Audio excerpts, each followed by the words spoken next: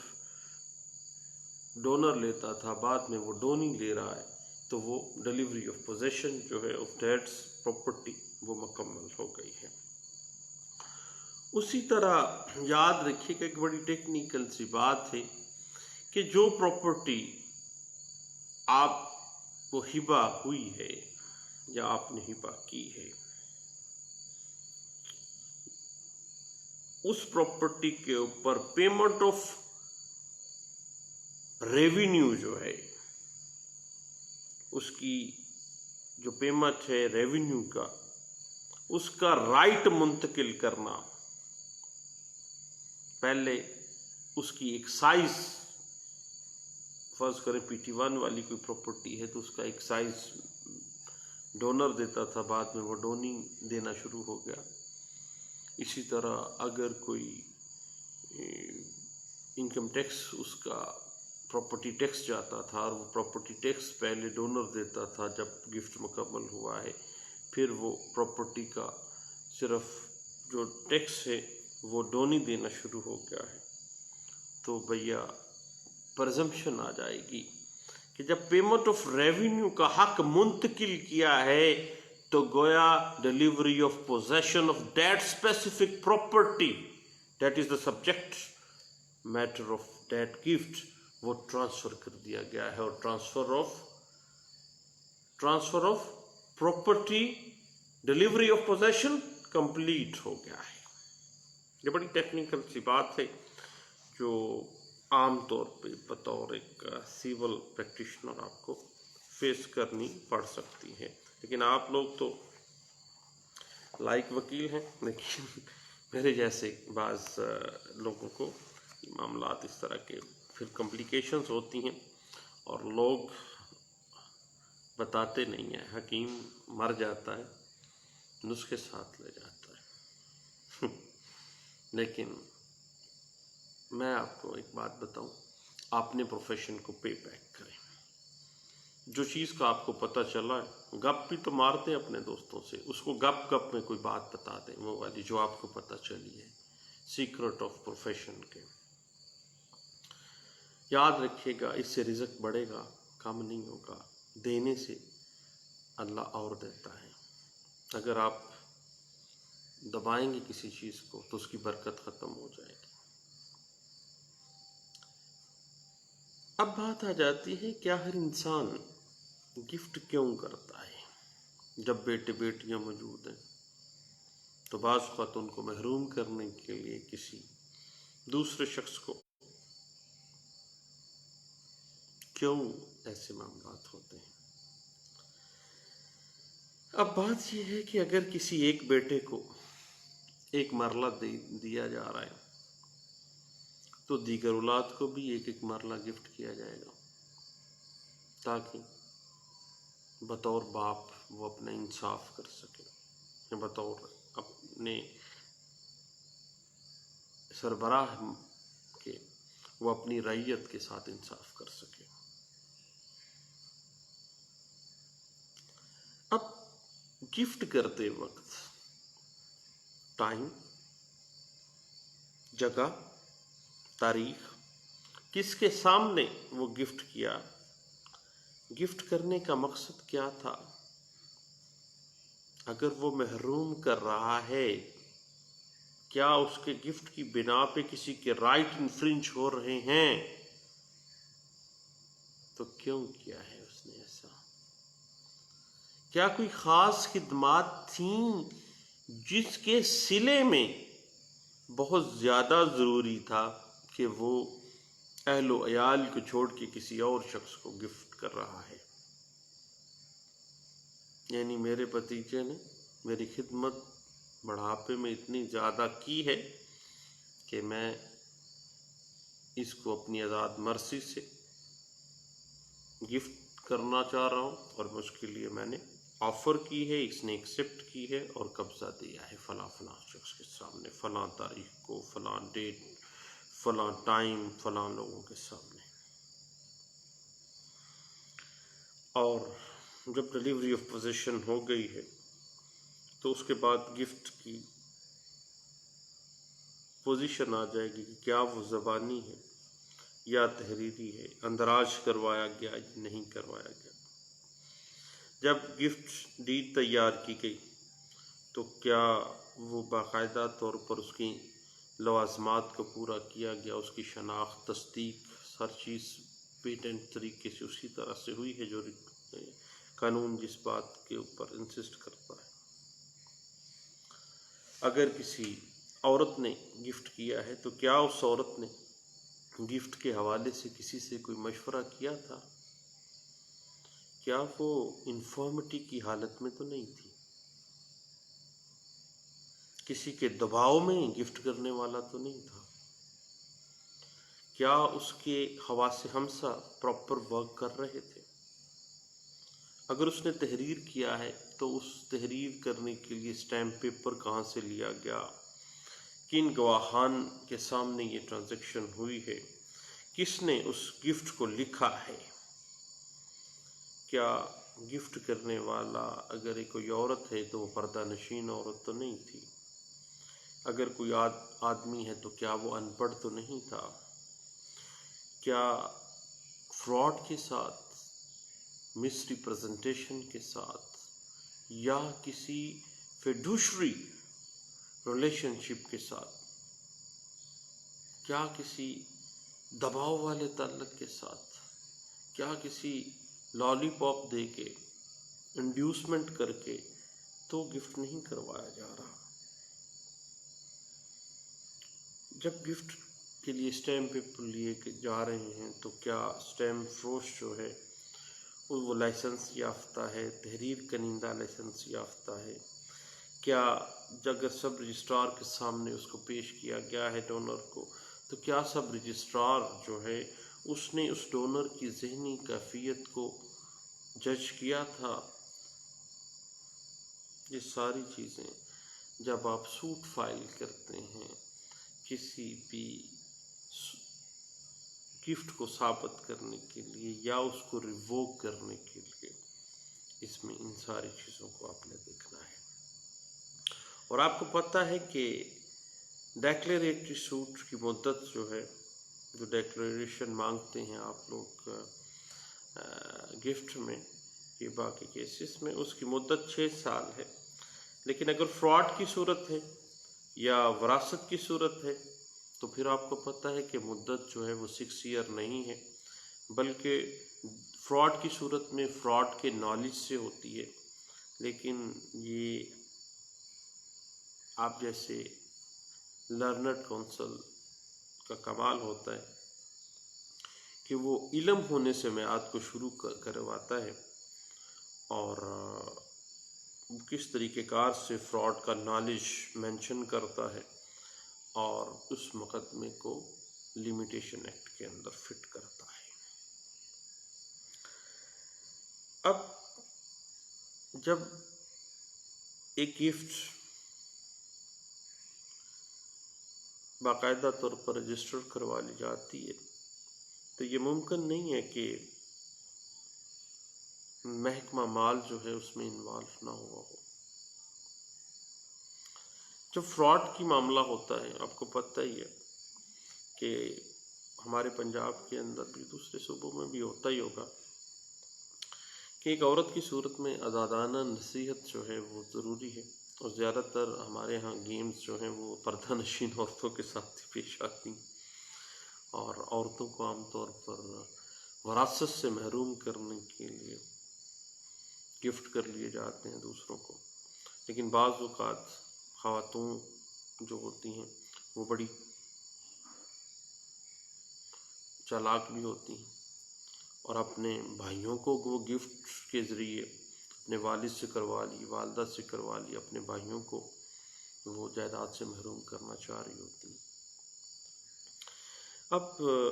جب کبھی بھی فراڈ کا عنصر آ جائے ہبہ کے اندر تو فراڈ آپ کو ثابت کرنا ہوگا، اور فراڈ کا جہاں تک معاملہ ہے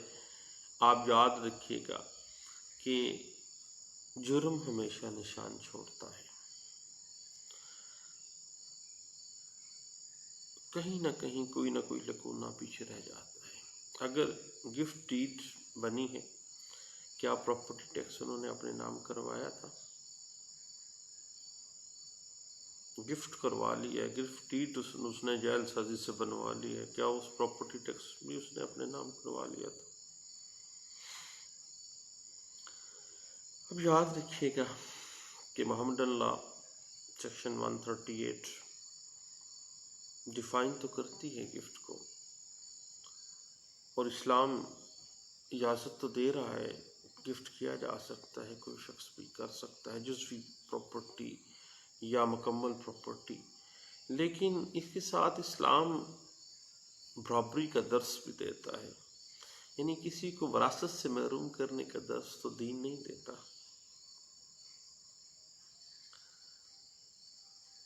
اب جب یہ ثابت اگر ہو جاتا ہے کہ جو ڈونر ہے وہ انفرمٹی کی حالت میں تھا، زیادہ بیماری کی حالت میں تھا، اور اس قابل نہیں تھا کہ وہ ایک پراپر اسٹیٹ آف مائنڈ میں نہیں تھا کہ وہ گفٹ کے انگریڈینٹس یعنی کنڈیشنز کے بارے میں فہم و فراست اس کو ہو،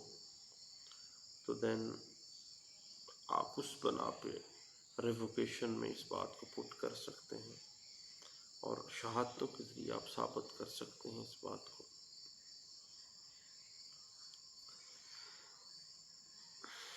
اب جہاں تک معاملہ ہے ڈونر کے پاس اختیار ہے کہ وہ اپنی پراپرٹی کسی کنسیڈریشن کے بغیر اپنی ملکیت انگریڈینٹس اور کنڈیشنز آف ہبہ کے مطابق وہ ٹرانسفر کرتے ہیں۔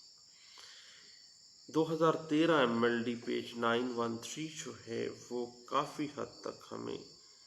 اس بات کے اوپر گائیڈ لائن دے رہی ہے۔ اس کے بعد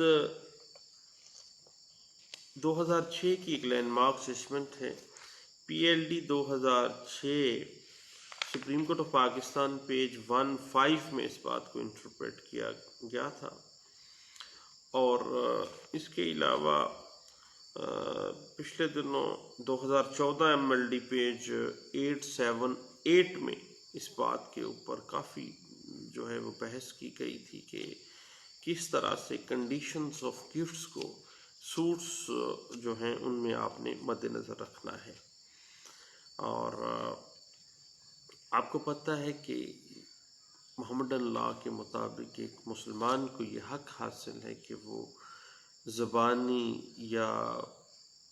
تحریری طور پر یعنی گفٹ ڈیڈ کے ذریعے اپنی جائیداد کو گفٹ کر سکتا ہے۔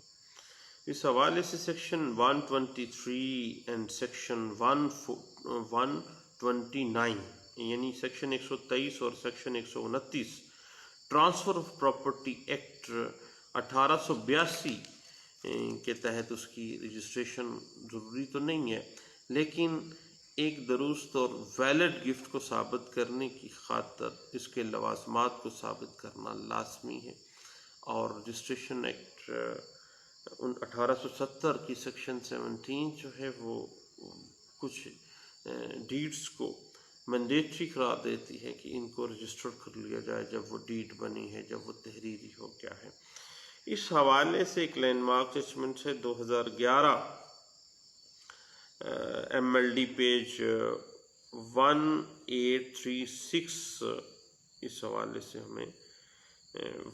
کافی وضاحت دے رہی ہے۔ اس کے بعد 2014 MLD پیج 1175 جو ہے وہ اس بات کو انٹرپریٹ کرتا ہے کہ جب بھی کوئی مسلمان اپنی پراپرٹی اپنے حقیقی بیٹوں کی موجودگی میں کسی کو گفٹ کرتا ہے تو ایسی صورت کے اندر جو بینیفیشری ہے اس گفٹ کا یعنی ڈونی جو ہے اس پہ برڈن آف پروف شفٹ ہو جاتا ہے کہ وہ یہ ثابت کرے گا کہ کیا وہ گفٹ تمام انگریڈینٹس پورے کرتا ہے، کیا گفٹ آزادانہ، رضامندی اور پروڈنٹ مائنڈ کے ساتھ بغیر کسی دباؤ، بغیر کسی ترغیب، بغیر کسی لالچ کے کیا گیا ہے۔ اور موٹیو کیا تھا، اور کیا اس بات کا علم دیگر قریبی رشتہ داروں کو بھی تھا یا نہیں تھا۔ اب یہ تمام معاملات کی جو بینیفیشری ہے اس کے پاس اس کو شفٹ ہو جاتا ہے برڈن آف پروف، اور اس حوالے سے اعجاز حسین کیس ایک لینڈ مارک ججمنٹ ہے 2014 MLD پیج 1175 جو ہے ایک اچھا کیس لا ہے اس حوالے سے۔ اور اس کے علاوہ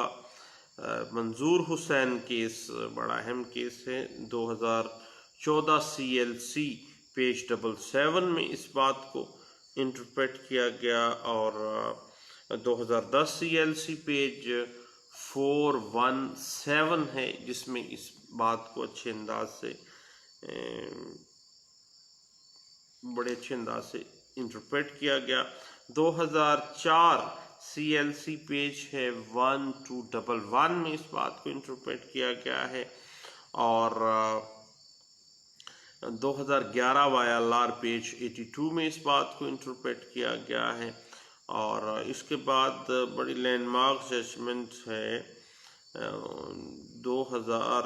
YLR پیج 1971 میں اس بات کو انٹرپریٹ کیا گیا تھا۔ اب جہاں تک ایگریکلچرل لینڈ کا ہبہ ہے، اس حوالے سے ایگریکلچرل لینڈ کا ہبہ صرف وارثان کے حق میں ہی ایک ویلڈ گفٹ تصور ہوتا ہے، یعنی اٹ مین کہ تمام کنڈیشنز کو قانون جو ہے وہ مد نظر رکھتا ہے۔ خواہ محمد اللہ میں آپ دیکھ لیں یہ ساری چیزوں کو ڈسکس بھی کیا گیا ہے، اور اس کے علاوہ ہمارے جتنے اعلیٰ عدلیہ کے کیسز ہیں ان میں اس بات کی بڑی اچھی انٹرپریٹیشن ہے، اور اس حوالے سے 2012 CLC پیج 1333 جو ہے اس بات پہ بڑی اچھی انٹرپریٹیشن ہمیں دے رہی ہے۔ اور بعض اوقات ایسا ہوتا ہے کہ انتقال ہبہ جو ہے وہ چیلنج کیا جاتا ہے اس بنا پر کہ جو ڈونر تھا وہ پروڈنٹ اسٹیٹ آف مائنڈ میں نہیں تھا، وہ بندہ انفارمٹی میں تھا، بہت زیادہ بیمار تھا یا قریب المرگ تھا، تو دین اس کی گفٹ کی ویلیڈیٹی جو ہے وہ مشکوک ہو جاتی ہے۔ اس حوالے سے ایک بڑا ہی اہم کیس لا ہے 2011 CLC پیج 284 میں اس بات کو انٹرپریٹ کیا گیا ہے۔ لیکن ایک بڑی ٹیکنیکل سی بات ہے ایگریکلچرل لینڈ کے حوالے سے، یاد رکھیے گا کہ جوائنٹ کھاتہ جو ہے اس کے اندر قبضہ دیے بغیر بھی آپ کو پتہ ہے ہبہ ہو سکتا ہے، اور ڈونی جس کو یعنی ایگریکلچرل لینڈ وارثان میں سے ہی کسی کو گفٹ کی گئی ہے، اور ڈلیوری آف پوزیشن جو ہے چونکہ ایک جوائنٹ پراپرٹی ہے اس میں وہ تصور کر پرزمپشن ہو جائے گی کہ قبضہ بھی ٹرانسفر ہو گیا ہے۔ اب اسپیسیفک نمبر میں سے جب قبضہ لینا چاہتا ہے وہ ڈونی جس کو وہ گفٹ کی گئی ایگریکلچرل لینڈ، وہ پھر اس کے لیے دعوی تقسیم جائیداد اور دخل یابی کر کے مخصوص جو ہے دعوی تقسیم جو پارٹیشن سوٹ ہے دعوی تقسیم جائیداد کے ذریعے ہی وہ اپنی پراپرٹی کے اس حصے کو جو اس کو گفٹ میں ملی ہے ایگریکلچرل لینڈ وہ اس کو علیحدہ کروا سکتا ہے۔ اور اس حوالے سے لینڈ ریونیو لاز میں جہاں پر گفٹ ہمیں گائیڈ لائن دیتا ہے نا، وہاں کی ایک اصلاح ہے PLJ 2005 Lahore high court page 1288 میں اس بات کی بڑے اچھے انداز سے انٹرپریٹیشن جو ہے ہمیں ملتی ہے، اور اس کے علاوہ سیم جو کورٹ کا ڈیسیژن تھا ججمنٹ تھی اس کو بارہا دفعہ رپیٹ کیا گیا، اور حتیٰ کہ 2010 کی ایک لینڈ مارک ججمنٹ ہے جس میں اس کو ڈسکس کیا گیا تھا 2010 CLC پیج 1861 میں اس بات کو انٹرپریٹ کیا گیا۔ اب اس حوالے سے ایک landmark assessment supreme court of Pakistan کی بھی ہے کہ 2009 CMR پیج 598 میں جو ہے وہ ہمیں اس کی انٹرپریٹیشن مل جاتی ہے۔ اب پچھلے دنوں لینڈ ریونیو لا کیسز کے اندر نا ایک بڑی ٹیکنیکل سی بات سامنے آئی کہ ایک بندہ کسی اپنے بھتیجے کو یا اپنے بھائی کو گفٹ کرتا ہے اپنی پراپرٹی، اپنی پوری زندگی میں وہ اس گفٹ کو چیلنج نہیں کرتا اور وہ مر جاتا ہے پوری زندگی۔ وہ یعنی گفٹ کرنے کے پاس فرض کریں کہ وہ 15 سال 10 سال 20 سال زندہ رہا ہے، مشترکہ کھاتا تھا، اس میں سے جناب اپنے بھائی کو اس نے گفٹ کر دیا، اور گفٹ کرنے کے 10 سال وہ زندہ رہا، 10 سال کے بعد مر گیا۔ بعد میں اس گفٹ کو ریووک کروانے کے لیے اس کے بیٹے آ گئے جناب، اپنی زندگی میں اس نے اس گفٹ کو چیلنج ہی نہیں کیا، دین کیا ہوگا؟ یاد رکھے گا سیٹلڈ پرنسپل کا درجہ حاصل ہو جاتا ہے اس چیز کو کہ وہ ایک ویلڈ گفٹ پرزیوم کیا جائے گا، ویلڈ گفٹ ہی تصور کیا جائے گا۔ اس حوالے سے بڑی ہے ایک لینڈ مارک ججمنٹ ہے PLD 2007 Lahore high court page 467 میں اس بات کی انٹرپریٹیشن ہمیں اچھے انداز سے ملتی ہے۔ اور آپ کو پتہ ہی ہے کہ بعض اوقات چھوٹی چھوٹی باتوں کے اوپر پلی ہم لوگ لے لیتے ہیں۔ اب پچھلے دنوں کسی نے کہا کہ جی کوئی شخص اگر اس وقت بیماری کی حالت میں تھا، اس کو بخار تھا، اس کو TB ہو گئی تھی، اس کو فالج ہو گیا تھا ڈونر کو، تو دین اس نے جو ہے نا وہ ہبہ کیا تھا، گفٹ کیا تھا، اس کے بعد وہ 10 سال زندہ رہا، پھر مرا ہے وہ۔ تو بھیا چھوٹی موٹی بیماریاں مرض الموت کے علاوہ کسی کو بخار ہو جاتا ہے، کھانسی کی وجہ سے TB ہو جاتی ہے یا فالج ہو جاتا ہے، تو اس حالت میں کیا گیا جو ہبہ ہے اس کی ویلیڈیٹی لیگل ویلیو کے اوپر کوئی اثر نہیں آتا اس بات کا۔ اس حوالے سے ایک بڑی لینڈ مارک اسسمنٹ ہے جو اس چیز کے اوپر کافی حد تک انٹرپریٹیشن دے دیتی ہے ہمیں کہ مرض الموت کے علاوہ کسی کوئی بندہ انفارمیٹی میں ہے، کوئی بیماری کی حالت میں، اس دورانیے میں اگر وہ گفٹ کرتا ہے تو اس کو ویلڈ ہی گفٹ ہوگا اگر اس کے انگریڈینٹ مکمل ہیں تو۔ 2007 CLJ پیج 412 میں اس بات کی انٹرپریٹیشن کی گئی ہے۔ لینجی گفٹ کے مختلف جو پہلو ہیں، ہبے کے مختلف پہلو جو بھی ہیں، اس کی ریووکیشن ہے، اس کی کنڈیشن، ان کی انگریڈینٹس، اس کی پروسیجرز، اس کے سوٹس کی مختلف جو ایشوز ہیں، اس پہ انشاءاللہ ہم مختلف سیگمنٹس میں بات کرتے رہیں گے، اور اگر اچھا نہ لگے تو اگنور کیجئے گا، چھوڑیں پرے، اور اگر ضرورت پڑے تو سیو کر لیجئے گا، کل کو کبھی کام آ جائے گی بات۔ تو گپ ہی لگا رہا ہوں، سیریس مت لیجئے گا، دعاؤں میں یاد رکھیے گا۔ تھینک یو، اللہ حافظ۔